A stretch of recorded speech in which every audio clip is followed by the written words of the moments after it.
Hello there, fellow truth seekers. This is Doug coming to you again on this here Shabbat. Want to say I hope all of you had a blessed week and that you all doing well, and that you are questioning everything. And today I'm gonna kind of do a little something I really hadn't done, but I've thought about maybe start doing it for people that not everybody is.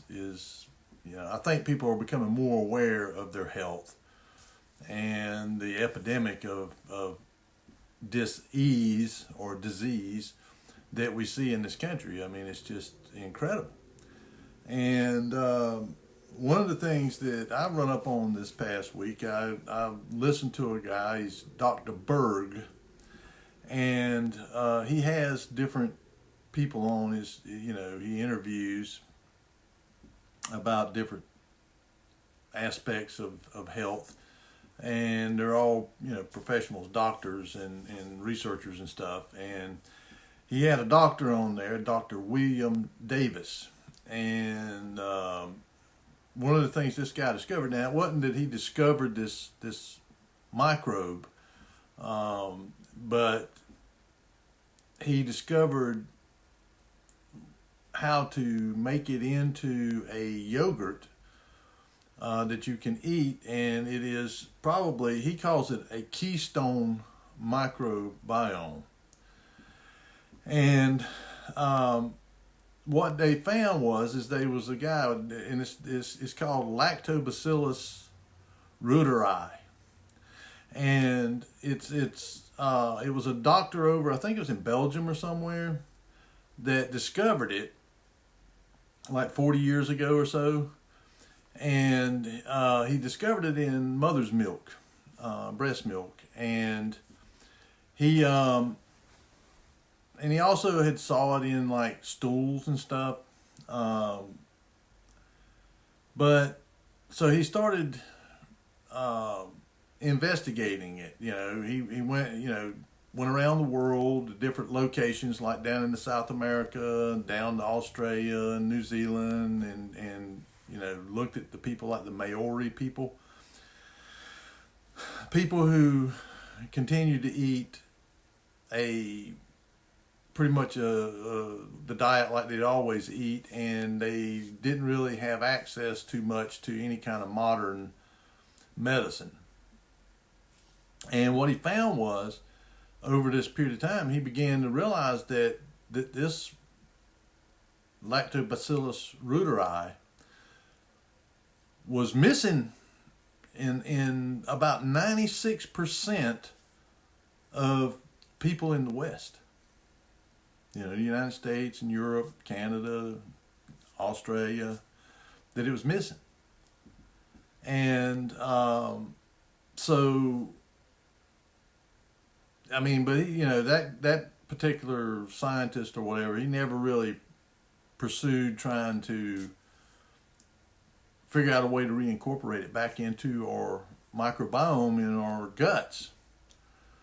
And it is probably one of the primary reasons, that one and Lactobacillus gassei was another one that he said was a keystone microbiome or microbe that is absolutely essential for our gut health and for our overall health.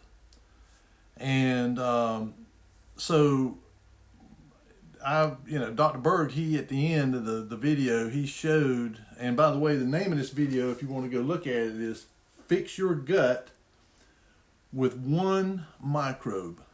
And it, because what's happening is because this microbe is not, it exists in your small intestine, which is like 24 feet long. That's where all of your nutrients are taken up in your body. But what's happened with this particular microbe produces like 7 different types of antibiotics within itself that kills bad bacteria. And it keeps the bad bacteria down in the colon where it's supposed to be. Which there's healthy bacteria in your colon too, but in your fecal area, you have like E. coli and stuff like that, but it's supposed to stay there. It's not supposed to be coming up into your small intestines. And so the Lactobacillus reuteri, it kills that bad bacteria when it tries to get up into your small intestines. And now, because of it, you have an epidemic of what they call SIBO. It's small intestine bacterial overgrowth. And it's where this bad bacteria, or even good bacteria, but it's good bacteria that's not supposed to be in your small intestines, is kind of going in there and it's taking over. And what it's doing is it's just sucking up your nutrients. It's eating your nutrients up to where you're not getting them. And you can also end up with leaky gut and stuff, where it actually penetrates into your bloodstream and causes, lo and behold, autoimmune diseases. And, rheumatoid arthritis, MS, lupus, and it also causes IBS. It causes a whole host of problems. And this one bacterium is capable of correcting all this stuff. And it's real simple to make. I mean, of course, you need what they call, you can do it in one of these one cookers or whatever, that you can cook all different kinds of stuff. You can pressure cook in it and all that stuff. But they make a yogurt culturing thing. It's probably about that long, and it has 2 bowls in it. But the thing about this bacterium is that it has to be heated to roughly the same temperature as our body temperature, which is, the average is 98.6, but he was doing it at 99 degrees. And I saw a lady that was doing it, and she done it at 100. So right around in that temperature range, 98 to 100 degrees. But it's got to stay consistently steady. You can't have it kind of up and down, up and down. That's why you need one of these yogurt culturers. Then you can, and it produces the maximum amount of the good bacteria at about 36 hours. So it's a 36-hour culturing process. And once you make your first batch, you don't have to have a starter anymore. You can just take a couple tablespoons of the batch you made and put it in to a bowl, put some food in there with it, which is inulin. They use chicory, or they use Jerusalem artichoke, and some other things that they might use that feed the microbiome. And then you just put the lid on it and set the temperature and the time. In 36 hours, you got this. It's similar to a yogurt. It's not quite a yogurt, but it's it's even thicker and smoother and creamier. And they say, I haven't had the opportunity to try it, but I want to get the stuff together to try and start making my own. Because, this Dr. Williams, and he seemed like a really, intelligent man. I mean, he was taught very clearly, and, he called out Big Pharma for the stuff that they're doing. And I wrote a question in there, but it wasn't, I kind of looked at it after the fact. I didn't get to see it when it was like in the live stream or whatever. So I wasn't able to ask the question directly. So I just wrote it in the comment section down there, and I said, well, could it be that Big Pharma, with its vast research capabilities, knew about this a long time ago, and they intentionally helped to eradicate this good bacteria from us, knowing what the effect of it would be? I mean, I'm not accusing them, but it's funny that up until, and it's, of course, this guy only began tracking it about 40 years ago or so. And there's a company over there in Sweden, I believe it is, that makes this Lactobacillus reuteri, but they make it for like infants, because a lot of the infants are being born without this, and they're supposed to get it from their mothers. But if their mothers are missing it, then they're not going to get it. So they have these little small dosages of it that they give to them to restart a colony in their intestines. And it's, and the thing about it is this is a bacterium that can survive through the gut or through the stomach, through the acid and all that stuff. It's got a defense against it.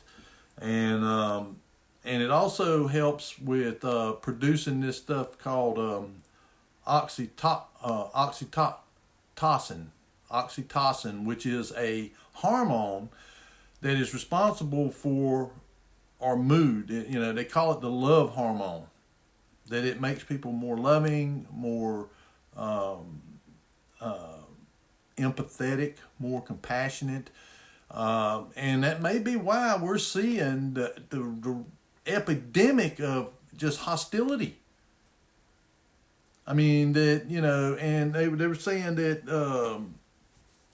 they had done some of it was anecdotal, but some of it was clinical, where they were using it on people, and they were seeing, people that were having depression and anxiety and a lot of different things, that this stuff markedly improved their mental health. And so that's one of the reasons why I'm bringing this up, is that, I think it's amazing, that I think, and I believe that this awakening that I believe was initiated by the Ruach, because it says in the last days he would pour out his Ruach on all flesh. And so this but there's people that are resistant to it. They're resistant to the awakening, and because I think a lot of it is they because of stuff like this. And one of the other things that really affects this microbiome is glyphosate. And that's why you really got to try, even if you have to eat less, try as best as you can to get organic food that is not contaminated with glyphosate. Because it's on everything. All the conventional products, conventional farm, vegetables and stuff, it's on it or in it. And so, and it's going to be healthier for you, so you don't need as much. And the other thing he saw with this stuff, and, was that, for like women that, were getting on up in years or whatever, that there was a noticeable increase in the thickness of their skin, and the wrinkles around their eyes and around their mouth and all began to go away. And in men, he began to see in himself. He said he started doing it in his 60s. When he come up with, because he's a researcher, so he researched how to culture this reuteri. And so he began trying different times, because like most conventional yogurts, they culture them for about 4 to 8 hours, and that's it. So it's only going to produce just a little bit of the bacterium, and it's, other types of bacterium besides this one. This one is this one and that Gasseri, they are the two of three. There's one other one he mentioned that are the keystone. These are the absolute necessary microorganisms that we need in our guts for health. And so he said that he experimented with it until he found the optimum temperature and the optimum time to produce the maximum amount of the organisms, which was about 98 to 100 degrees Fahrenheit body temperature, because they exist in our body. So they're going to be in a temperature range of, that's where they're going to thrive at. They're going to thrive in our body temperature. So that's why he said this is the dot. And so, and for at 36 hours, it had produced hundreds of billions of them. But then when it got up to about 48 hours, that's where it really peaked out at, but there was a lot of dead bacteria in there. And you don't want that. You want all active culture. And so 36 was the optimum. For the maximum amount, with the least amount of deceased bacterium. And so I would recommend you watch it. Because like I said, we looked last night, you can get one of these yogurt maker, culturing, warmers or whatever that, it's about $100. And then the actual starter Rooterite comes in capsules, and you could actually take these capsules, but he said that it was nowhere near as good as this yogurt product. That this was the optimum way to get this. And so it was like $50, $45 for a bottle of the starter Rooterite. And then you had to have the inulin, and the cheapest I seen was the chicory. And so that's what you feed it. And so you just take one of them capsules, open it up, pour it down in there, maybe a couple of them, and then you put 2 tablespoonfuls of the inulin in there, and you pour just a little bit of organic, ultra pasteurized, half and half. And you pour just enough in there to where you can kind of mix it up into like a paste. And then you pour the rest of the quart of the half and half in there, and you just mix it up real good, blend it up real good, and then you pour it into those 2 little bowls that go into the culture.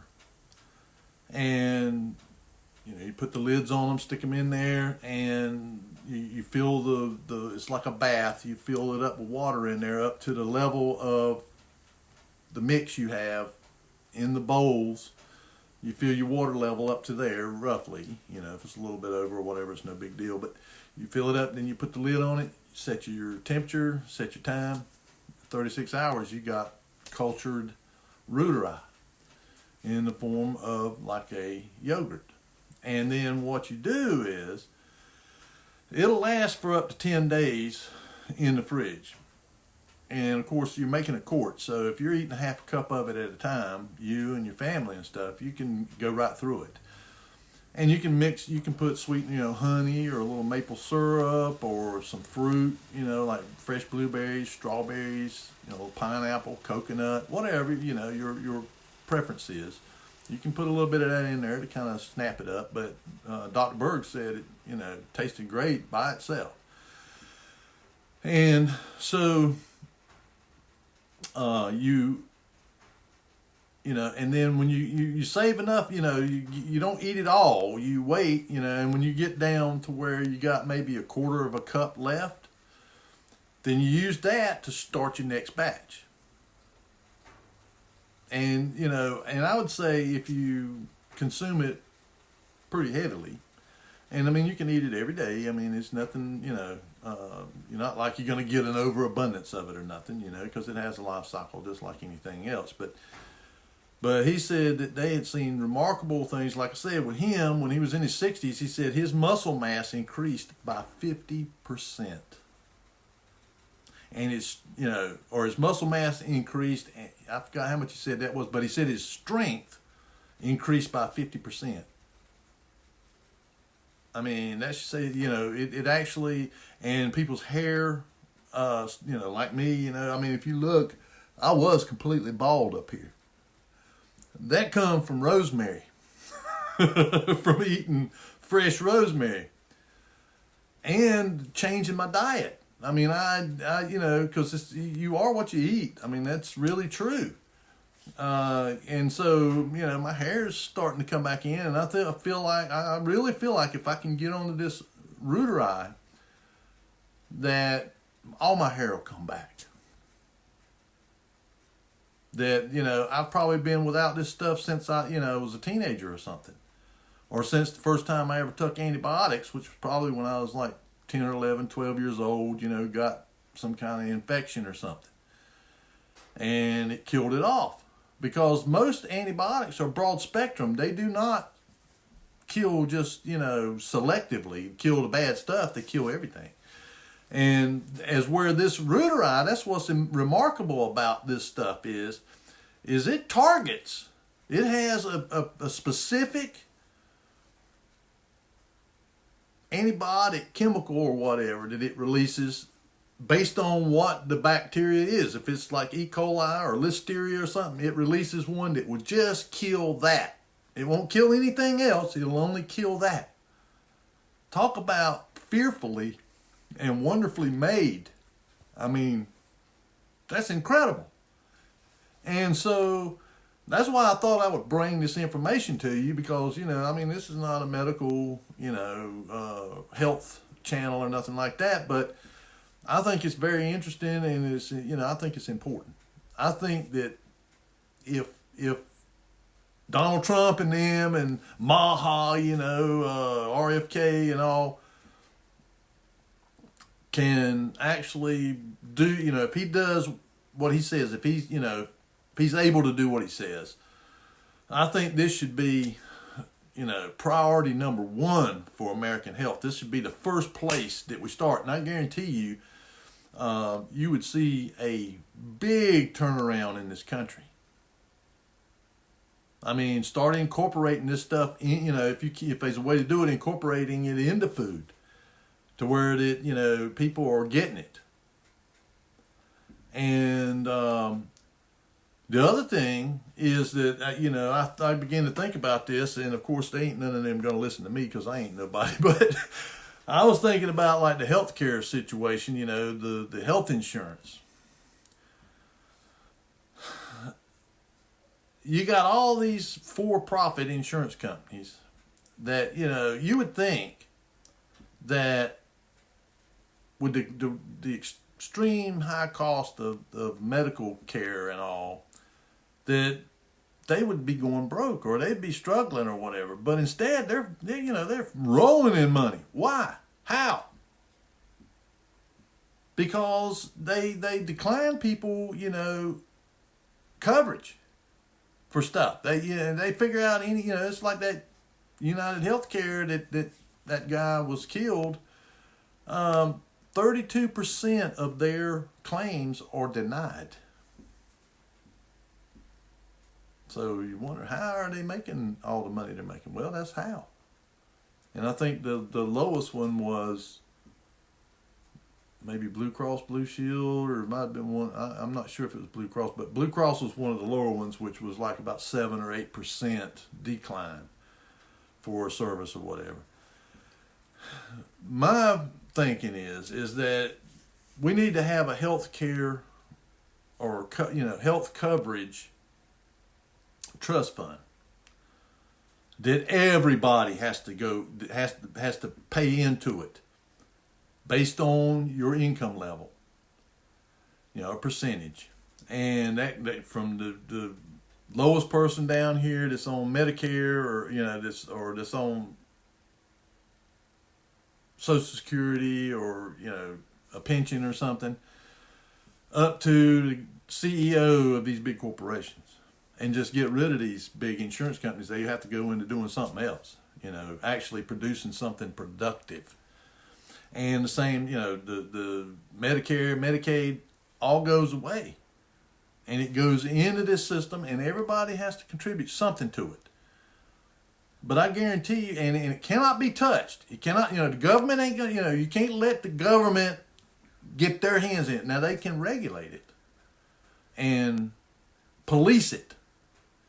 And the people that are going to be administering it is non-profit. It's not for profit. It's just for people to get their health care paid for.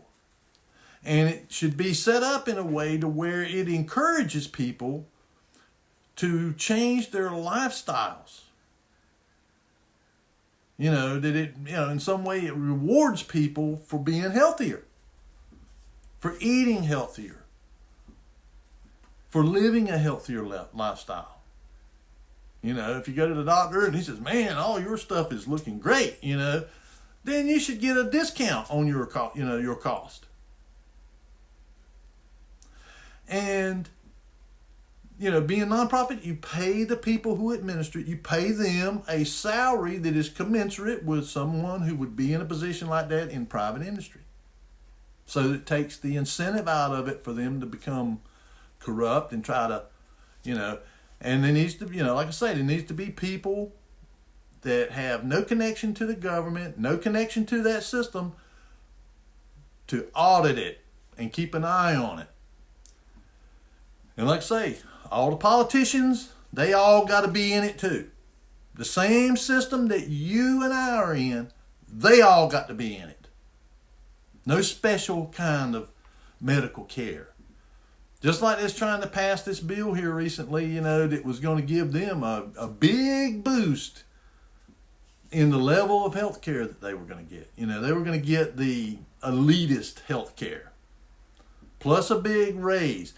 I think it's kind of just a slap in the face of the American people that you are running us into the ground, bankrupting us, and yet you think that you deserve a raise. I mean a substantial rate, like a 70% raise. When you have the lower approval rate than the mainstream media. And the mainstream media is just about down to zero on its approval rating. So, I see that as being the most viable healthcare system, insurance plan is a trust. And, if they have to make a constitutional amendment that says you cannot touch it, you can't take any money out of it, like they did the Social Security Trust. If they'd have left the Social Security Trust Fund alone and kept their hands out of it, there would be enough money in there to cover people from now into perpetuity. They would never have to raise it. They would, matter of fact, they'd probably get to a point where they didn't even need to collect it anymore. They would be trillions and trillions of surplus in it. But they've been taking it, putting IOUs in there since the 1960s. It's a slush fund. And then they finally just rolled it into the general fund. When it was set up as a trust. So if they do something like that, a insurance system, healthcare coverage system, then it needs to be set up as a trust, and it needs to be something set into law to where they cannot ever touch it. And the money that goes in there, that stuff accumulates, man. It accumulates wealth under the current system. Interest. So, but again, like I said in the past, Americans have got to stop saying, okay, I've done my job. I elected this guy up here and now he can go do what he's going to do. No. If you look at what happened with that bill they were trying to pass, 1,547 pages. And it ended up being something like, it went from being like this, foot-high stack of paper, down to like this. You know why? Because Elon Musk got on X and he started calling out him and Vivek Ramaswamy both. And they started showing all of the stuff that was in this bill. It's incredible the kind of stuff they was trying to slide through there. And they bring this bill in there, this 1,500 pages, 3 hours before they're going to vote on it, and not one of them has ever read the first page of it. Not one of them. And so it needs to go back to everything that goes through there is a single bill. and you vote on it. You debate it and you vote on it. No more of this omnibus stuff. And the reason they stopped was because their phone lines and their emails blew up. Because, the majority of Americans are sick and fed up with the corruption, with the special interest, with the political action committees, with all these people that they're the ones sliding this stuff in there. The senators and congressmen and all that, they put their little pet thing in there or whatever, but it's a bunch of special interest, political action people, these consultants and all these different people that are sliding their own little pet thing in there. And some of it is really, really bad. Really bad. Just like with Obamacare. That's what they did with that. And you listen to Nancy Pelosi, she got right up there and said it. Well, we have to pass the bill to see what's in it. What? What? So that's why I said, a lot of people say, well, man, we don't need to be participating in that. Well, let me tell you something. You get what you get because you don't participate. Because, again, I said we have to call out wrongdoing and evil. If we just turn our back and let them go about doing whatever they want to up there, they won't let up. They'll get worse and worse and worse, like we see. Look at how it is up there right now. But Elon Musk basically told them, if you vote for this bill, I will guarantee you're going to get primaried in the next election. I will fund it. And that's what we've needed. We need somebody. You can't have somebody just take a technocrat take over the government or something. But we need somebody that has the ability to make these people stand up and take notice. And not only that, we have a soapbox now on X. People can get, he can get on there and say, hey, this is, because he is in the position he's in. He's able to see stuff that's going on that we're not in the privy on. Him and Vivek and different ones, they have an inside scoop on what they're doing up there. And that Vivek, he actually read that whole thing. It would have took you, he must have stayed up night and day for a couple of days to read that. Because I ain't kidding you. It was a foot-high stack of paper. And I ain't kidding you. If you look at some of the stuff they're trying to strike, clothing for transgender people so they could tuck and hide their, What? I'm paying for that? So, I've done exactly what a responsible person should do. Because think about this, folks. We are a constitutional republic, a representative government. These people are up there representing me and you. So if we allow them to do that stuff, then that means that we are giving them a tacit okay to do this stuff. Silence is permission. And we're just as guilty as they are. Because they represent us. It ain't about politics, people. It's about right and wrong. And if they're up there representing us and they're doing wrong, then we are giving them a tacit okay, that it's okay to do that. They're speaking in our name. So I called my representatives and I emailed them and I told them if they passed this bill, that I would get out personally and do everything that I could to make sure they never got elected. Because they are speaking on our behalf. They're acting in our interest or not. So it has nothing to do with politics. That's the problem, is politics. And that's why it is kind of refreshing to see people like Elon Musk and Vivek and different ones. They're not politicians. Trump, he ain't a politician. Now we got to take I'm one of these kind of people, I'm like I'm like, from Missouri, show me. You can tell me all this stuff, but I want to see it. If you really have our interest at heart, if you really care about the American people like you say you do, and I'll do my part to hold these people accountable. You can't let up. That's what's been going on for so long is people think you just go down here and put your little mark on a ballot and then leave it to them.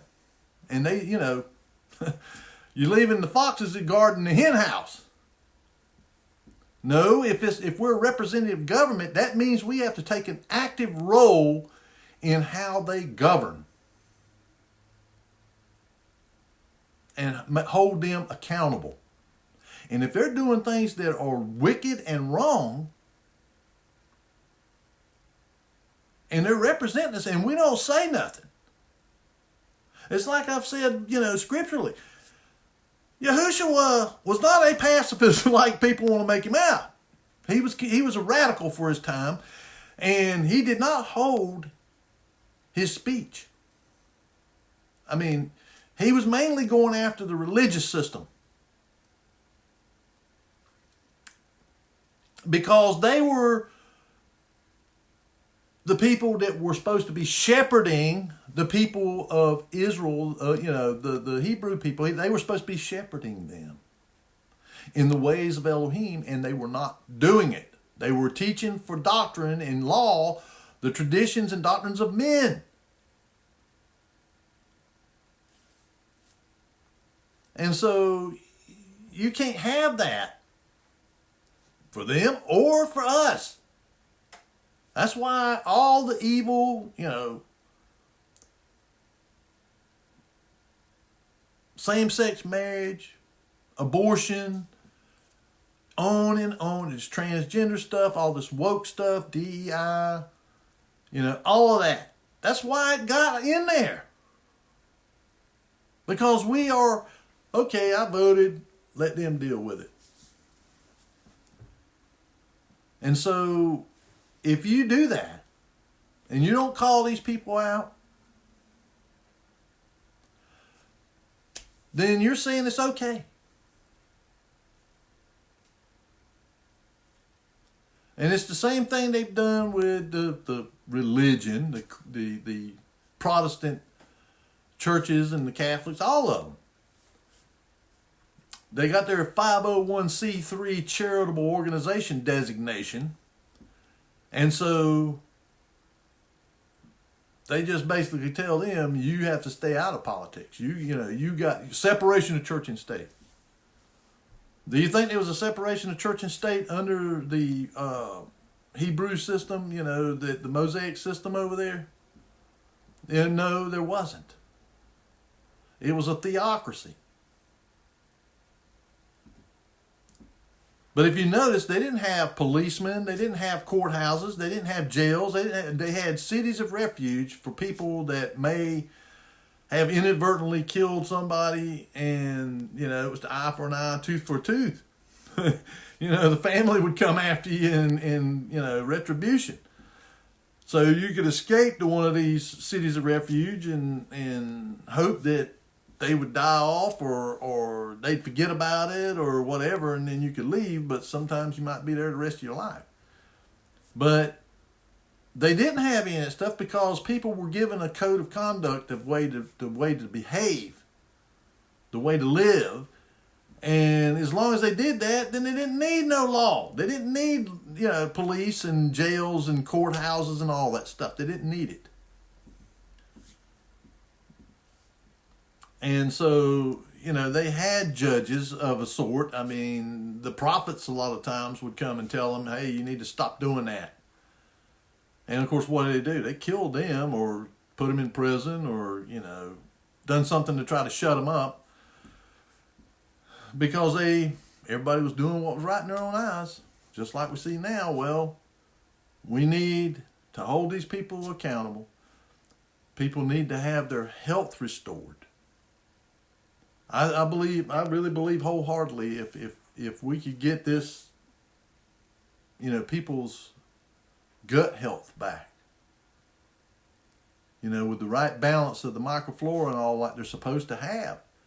Because these things, a lot of these microorganisms produce all kinds of chemicals and hormones and peptides and on and on and on. These are little manufacturing machines. And they're manufacturing all the stuff that that is important for our optimal health.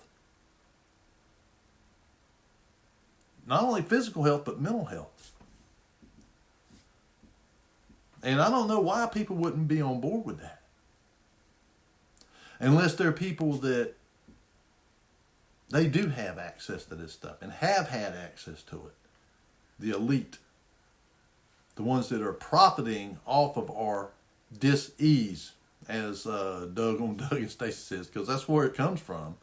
Disease comes from dis-ease.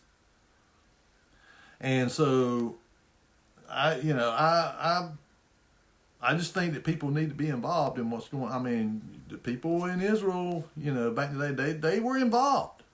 The older people would go gather down by the gate and they would debate stuff and they would settle matters. Read the story of Ruth, where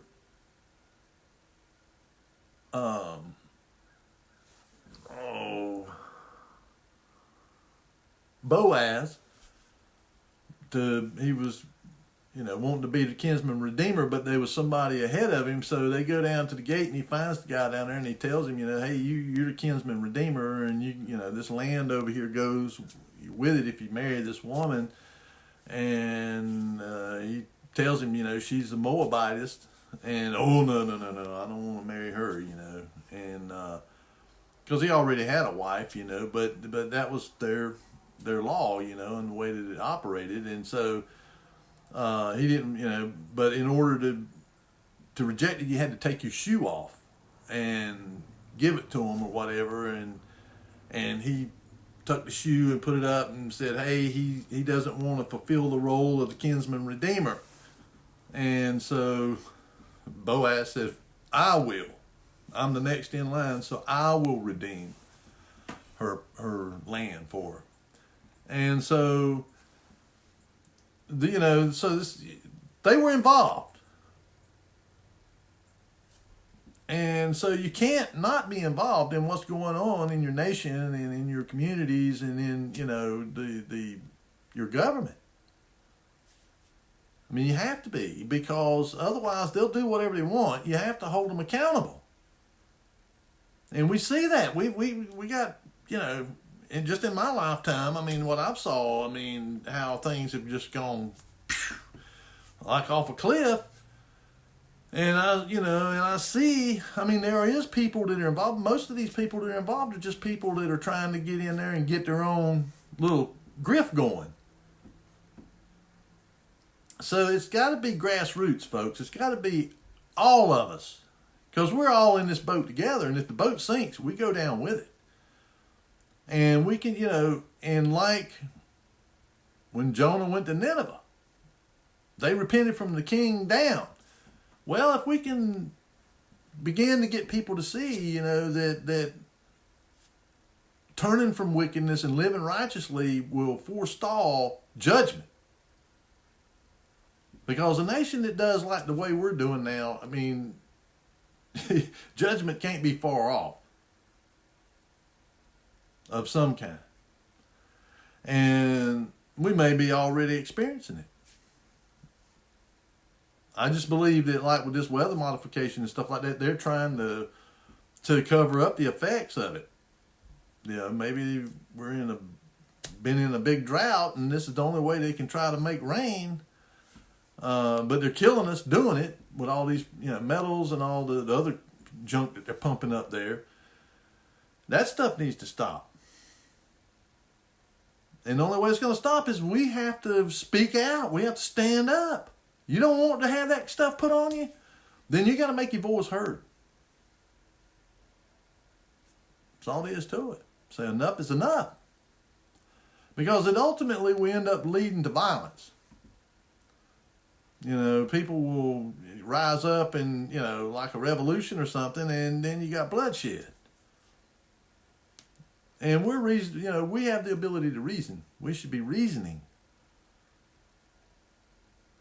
And all. So enough of my rant on politics or whatever, or the state of the nation, but we really have to be involved, folks, because if we don't speak up, then we're complacent. We're complicit. We're complicit in what's going on. Maybe all you can be is a voice in the wilderness and call it out. But you have to. And that means by you go to them and say, hey, that ain't right. And if you do that, I will do whatever I can to get you put out at the next election or whatever. Because we have that, that's one of the great things about our freedom. What little bit we have left is we can't, when they realize that enough people, because they ain't that many of them, of the elite and the ultra wealthy and all that stuff, there's not. I mean, look at the Bolshevik Revolution over in Russia. It was like 800 people pulled that off. Captured a whole empire. Because they use the playbook, the playbook of, class warfare, and turn the different groups of people against each other, and get one group to kill off another group, and get these people to do their dirty work. And that's what you see has been going on here in the last 4 years with these riots and all this kind of stuff. Defund the police. I mean, all these, letting millions and millions of people across the border, chaos.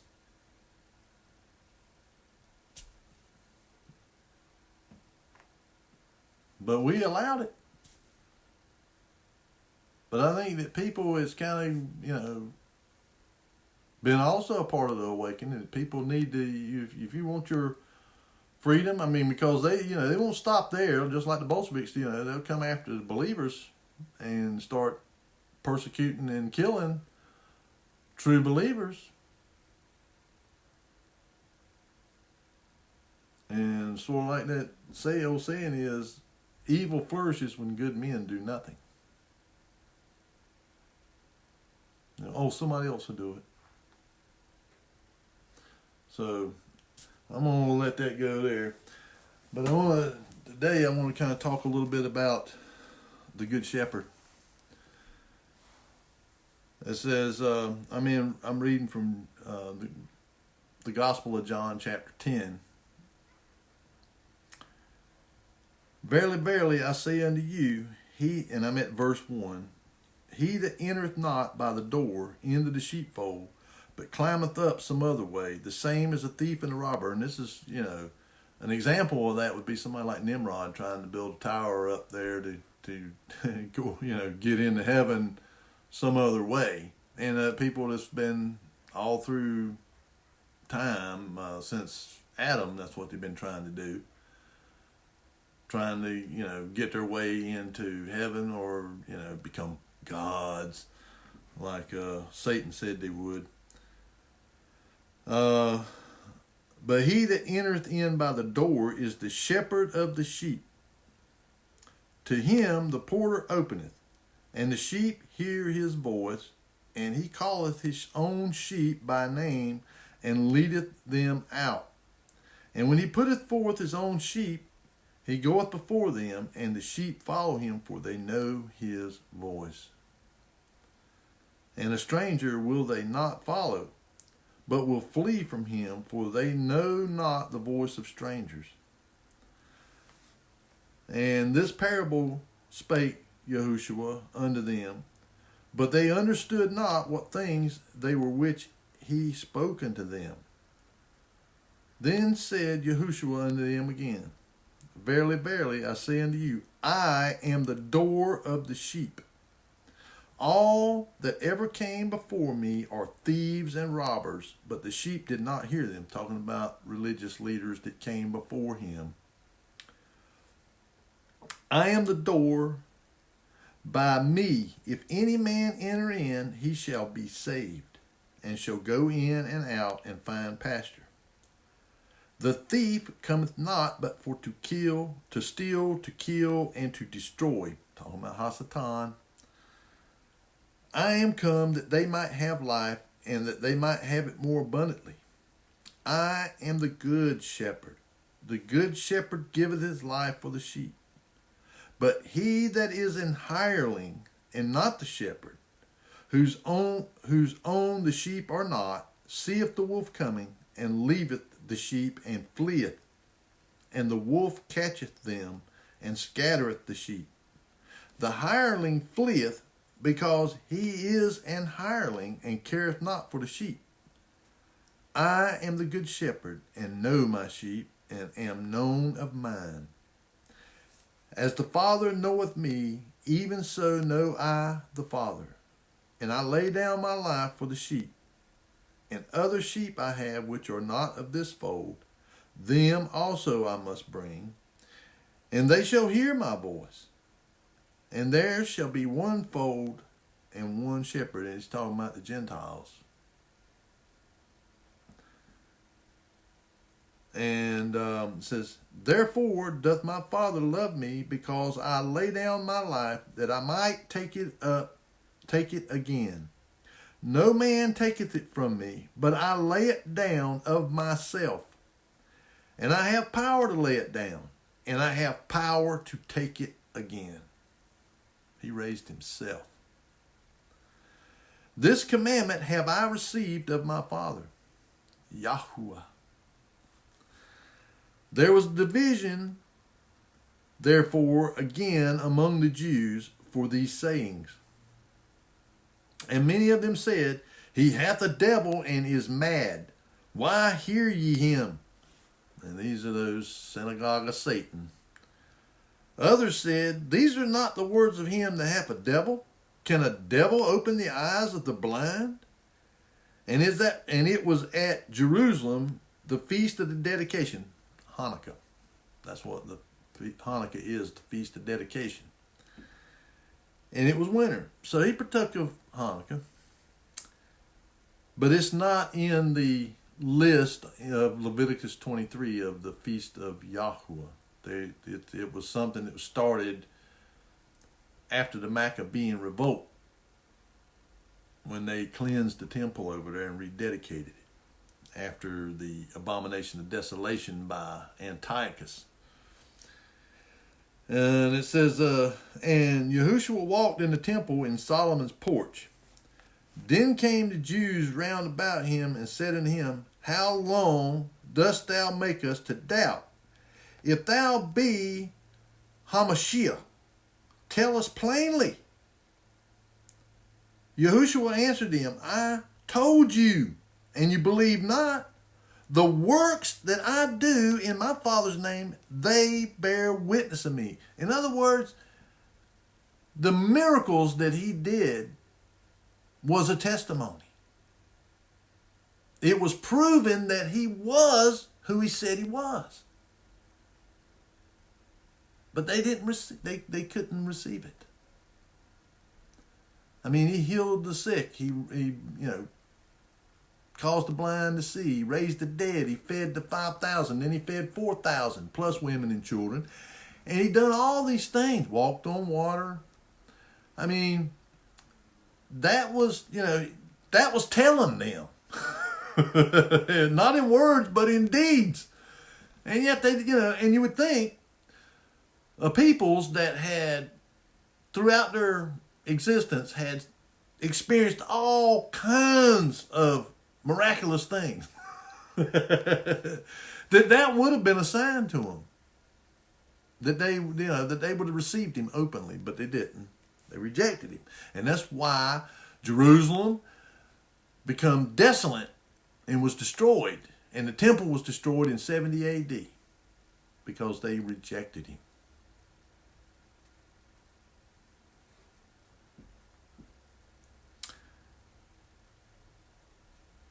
It says,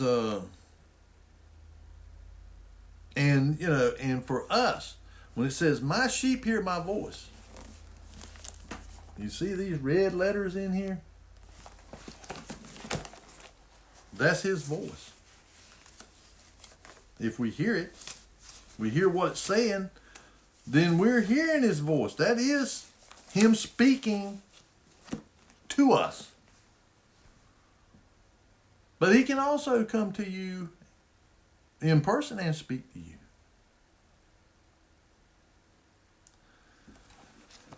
But if you hear this and you receive it, then you're one of his sheep.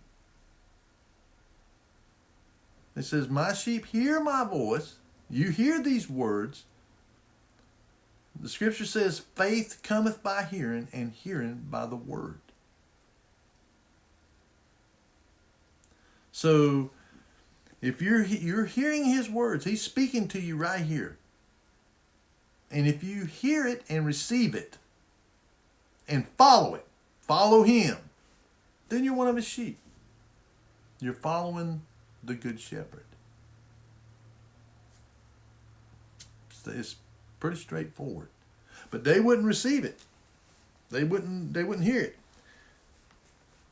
He says, and this is in verse 26, but you believe not, because you are not of my sheep, as I said unto you.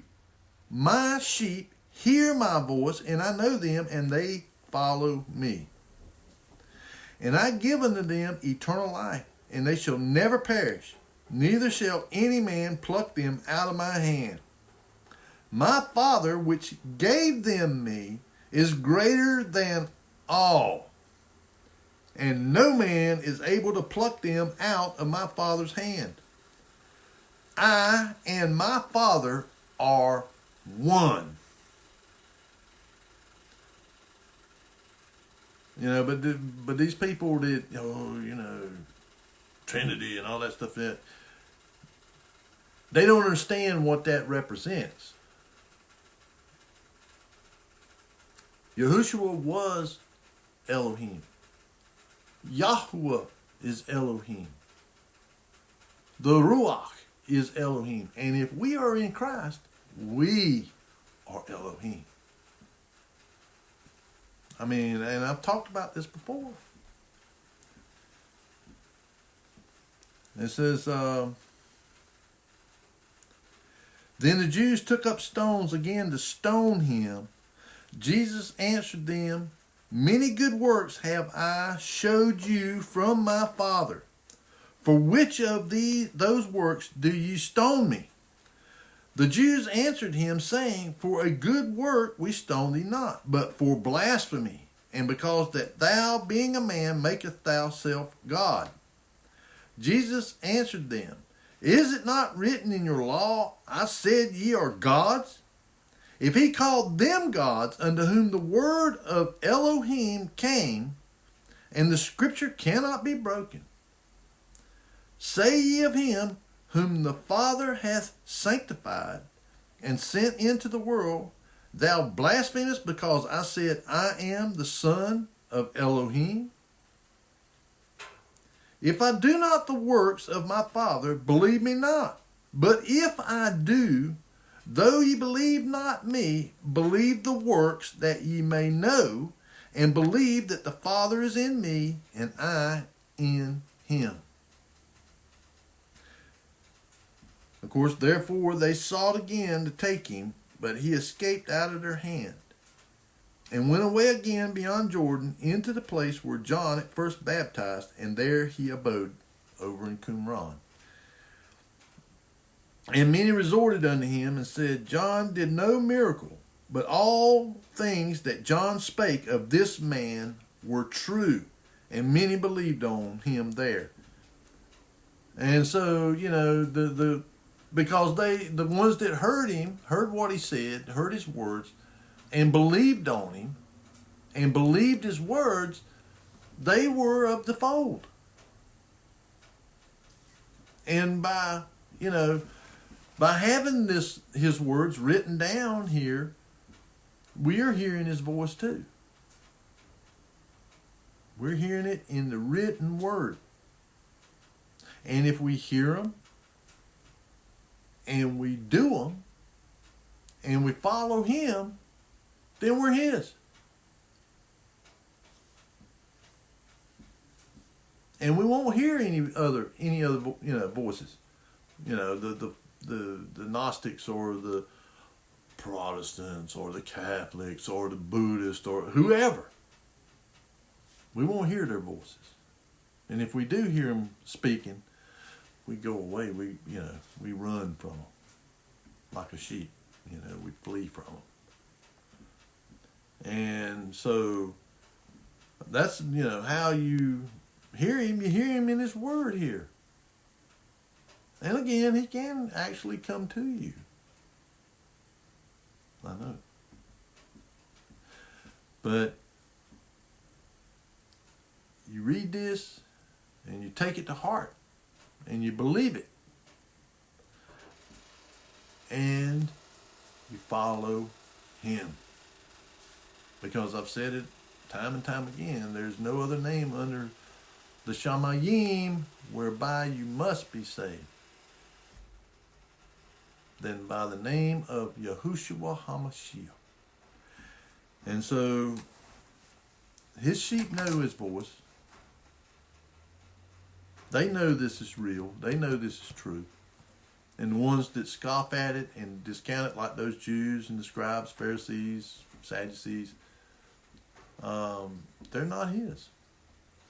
That's what he told them right over here. He says, "You're not of my, you're not mine.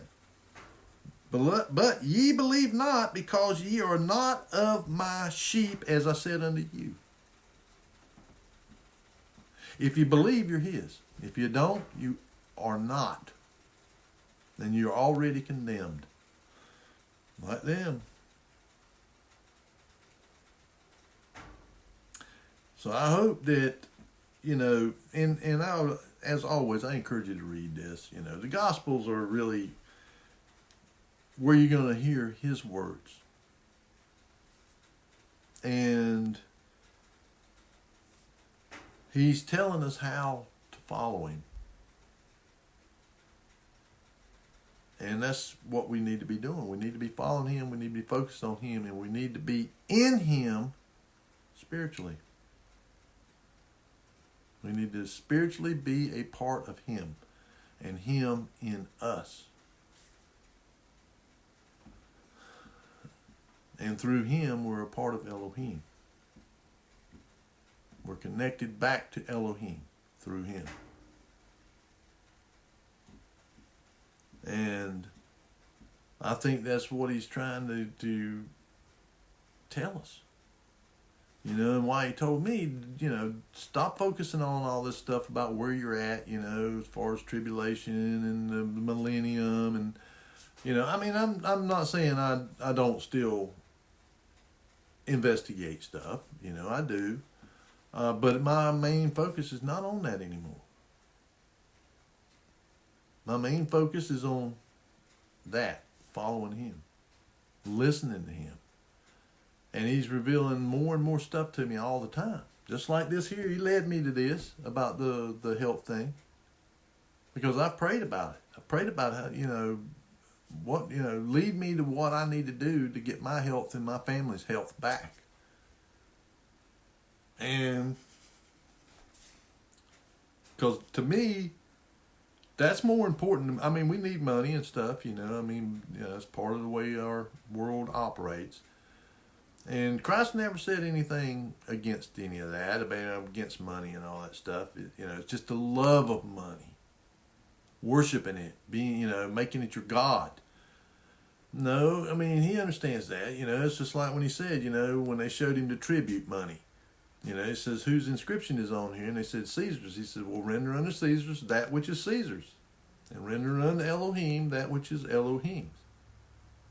And so, we have to have it as a part of the way that the world operates and all, and to be able to sustain ourselves.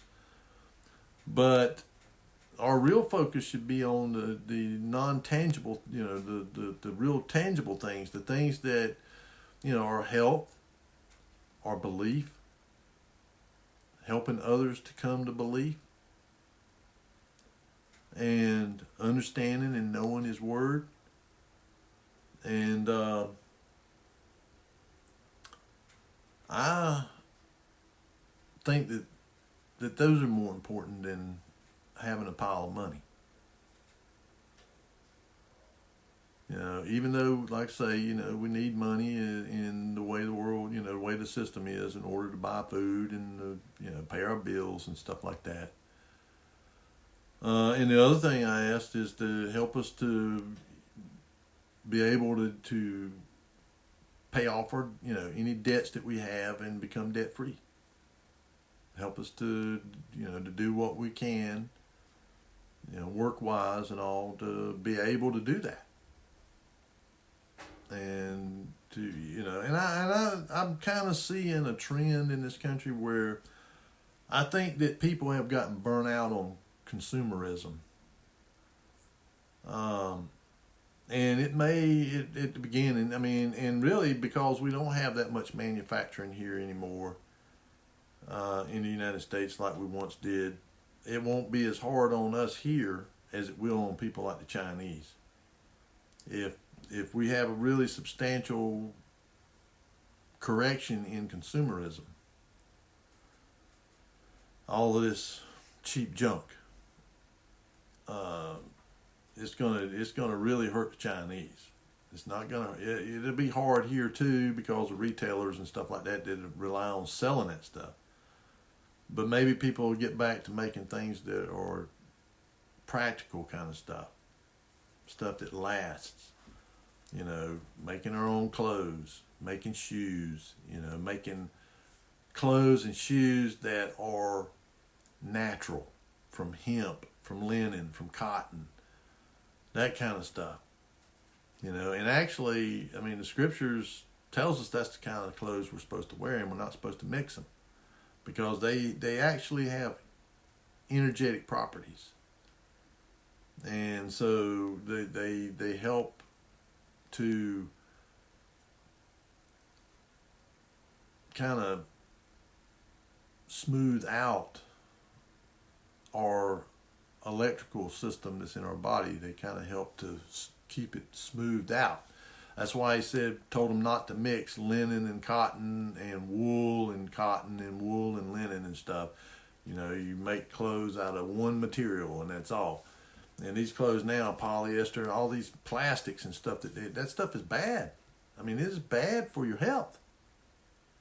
And so what we need to do here in this country is quit with the consumerism, buying all this junk, these little doodads and whatnots and thingamajigs, and just be satisfied with having clothes, having shoes, food to eat, shelter, and the things that we consider necessities. And it's not to say you can't have things. I mean, there's no word prohibition against having stuff, but it can't be an end unto itself or God unto itself.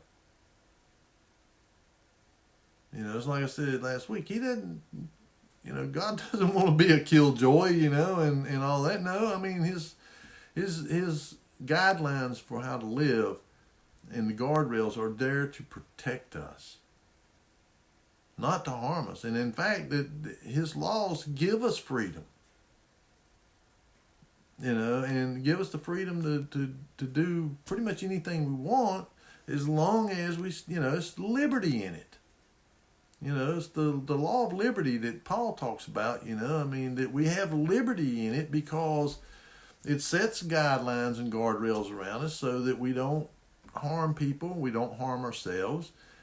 And so anything that doesn't conflict with that, we're free to do it. And so, free to exercise our creativity and, but I'm not talking about liberty and going out here and being, perverted and sadistic and all that kind of stuff, because that goes against those guardrails and those boundaries. But other than that, as far as just freedom to express yourself creatively and artistically and building and making things and exploring and learning new things, learning new knowledge, gaining wisdom, No, I mean, he wants that for us. But he wants us to do it in a way that honors him, that is good knowledge, to seek the good knowledge and the good wisdom, not the way the world does. And then you can be, if you're in him and you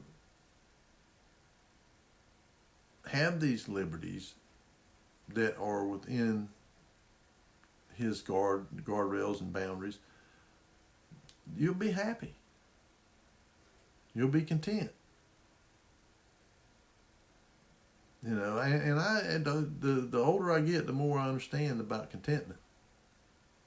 About what Paul was talking about. He says, I've learned that whatever situation I'm in, therein to be content. Because I pray for it, to be content. Then if I don't have something, well, then it doesn't bother me. Something that at one time, oh man, I got to have that. I want that. It doesn't bother me.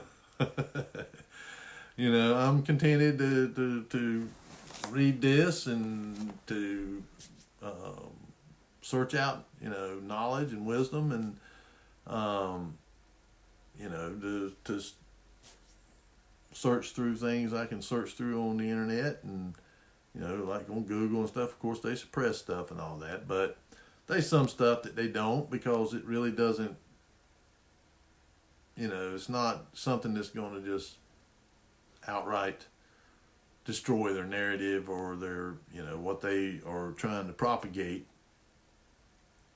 But you can find these little snippets here and there, and you kind of put them together, and you get to see the bigger and bigger picture.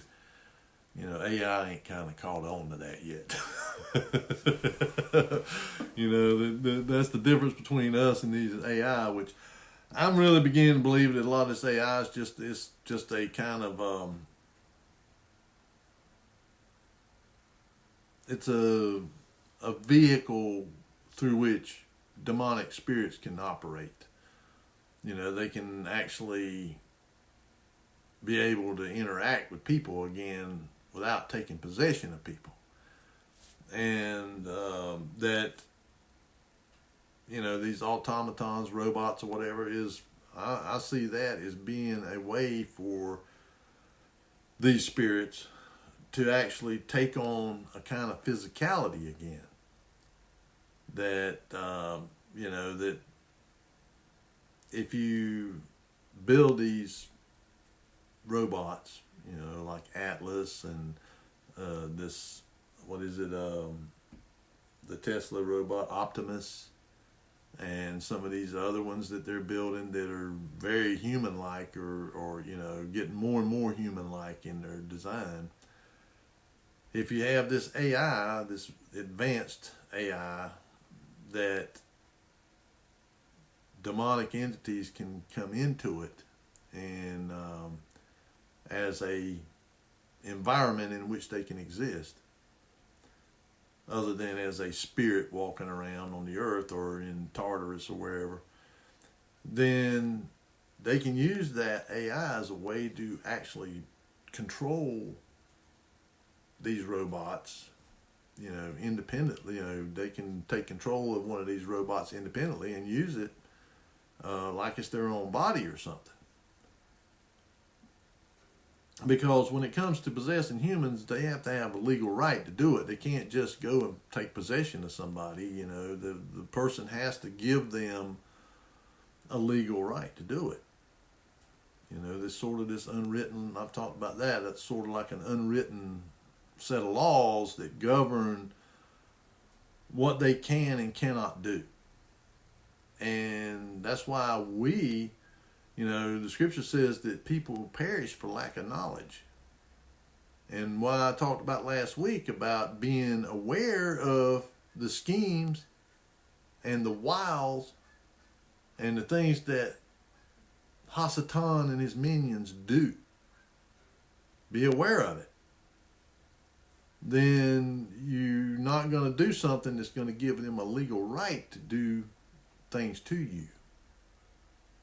It's like stay away from tarot cards, stay away from, palm readers, stay away from astrologers and soothsayers and necromancers and all that kind of stuff, because when you start messing with that, you begin to give them the legal right to start coming at you. And in some instances, to actually take possession of you. So you need to think about that, because a lot of people like to dabble in that stuff and get curious about it and all that stuff like that, but don't let Satan lure you into that.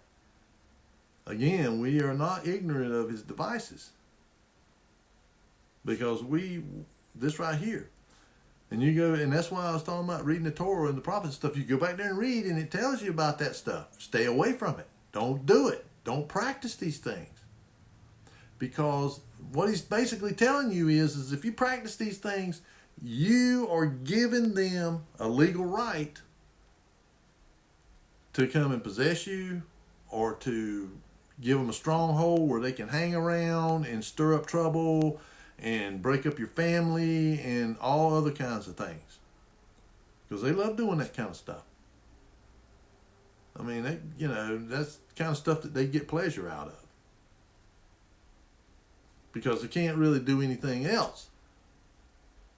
They just the disembodied spirits of the Nephilim that are wandering around, doing whatever they can. They hate humans. So, especially women. They really hate women, because they are the offspring of human women and these fallen ones. So they really don't have no love for us whatsoever. In fact, they have a deep hatred of us. And, because they're envious, because they lost their physicality and we still have ours. So what I would say is, that's why I say read the Torah, read the Gospels, read the first epistle of John, read all of it, but, give it a little more of your focus on those books, because I think they give us more insight into what it means to walk in the ways of Elohim. And if we do that, I think we'll be okay. And I think I'm going to kind of end it there. It's just I wanted to kind of bring a few different things to bear there and point out. And it's, with the political stuff, pray about stuff, don't just go running off half-cocked or nothing, pray about things. But I feel like, that I was led, to stand up. There's a lot of voices saying, well, I wouldn't vote, I quit messing with it altogether. But then I just kind of began to get the feeling that, no, you need to be involved in all this stuff. You need to make your voice heard, and you need to hold these people accountable. Because under the system that y'all have chosen, these people are speaking for you. And if you go along with whatever they're doing, and they're speaking for you, they're acting as a surrogate for you, then, and it's something that is contrary to what this here says,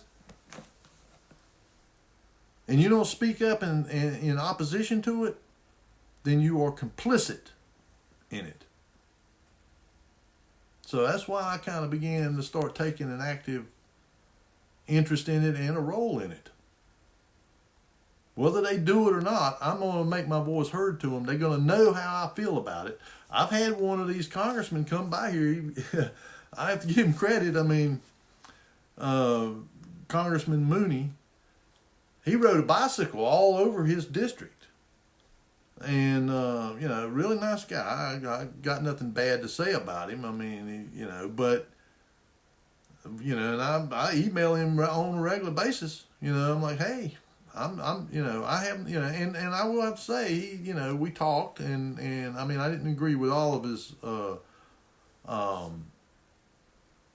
things that he kind of believed or whatever, but on the really important stuff like abortion and stuff like that, things that I really, feel strongly about, we were in agreement.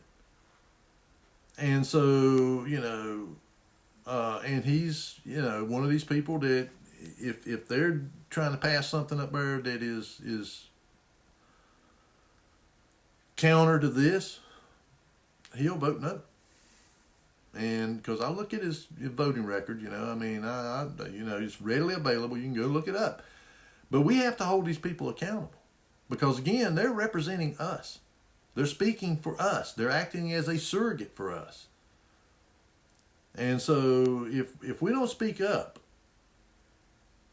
and call them out whenever they're doing something that is against this, then we're basically saying it's okay.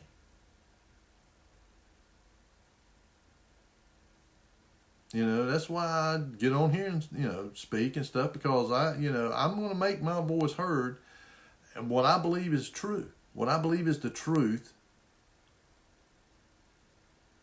about how we are, why we're here, that we were created, that we're on a flat, fixed, unmovable earth with a dome over it called the firmament. And that, regardless of where we're at, judgment's coming.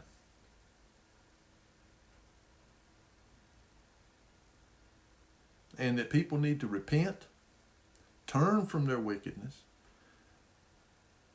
And, if you look at where I think it's in, where is it, Isaiah?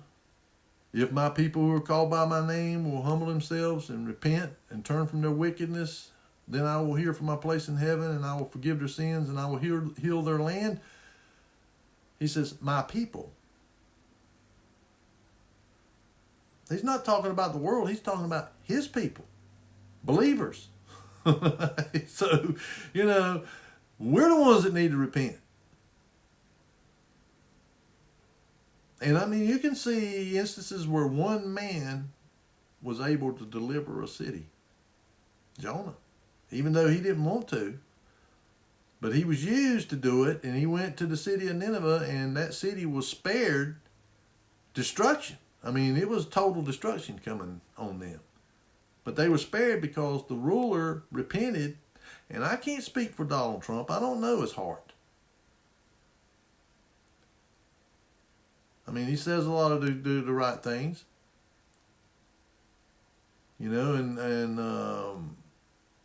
But him too. He has to be held accountable. Because ultimately, he is speaking for all of us. He's the representative, our representative. The representative of our country. And so he speaks for everybody. And if he's not speaking right and he's not doing right, we got to call him out on it. And same with Elon Musk, Ramaswamy. I don't care about who they are. I try to be like the Father, no respecter of persons.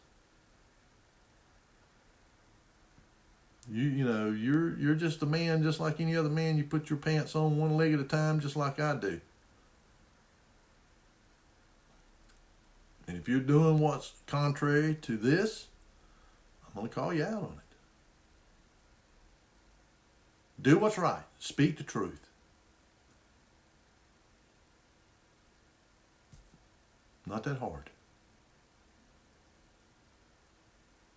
And, by the grace of Elohim, Elon Musk has made an effort to give us a voice that ain't going to be censored, that ain't going to be suppressed.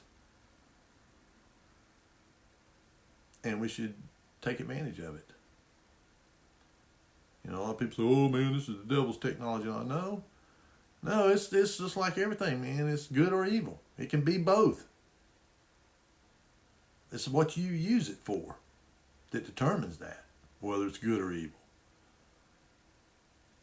That's the whole idea about the tree of knowledge of good and evil. Man has become as we are to know good and evil. So we got that, but the idea is that we have to make the right choice about it. We have to reason rightly. And that means making the right choice to do good.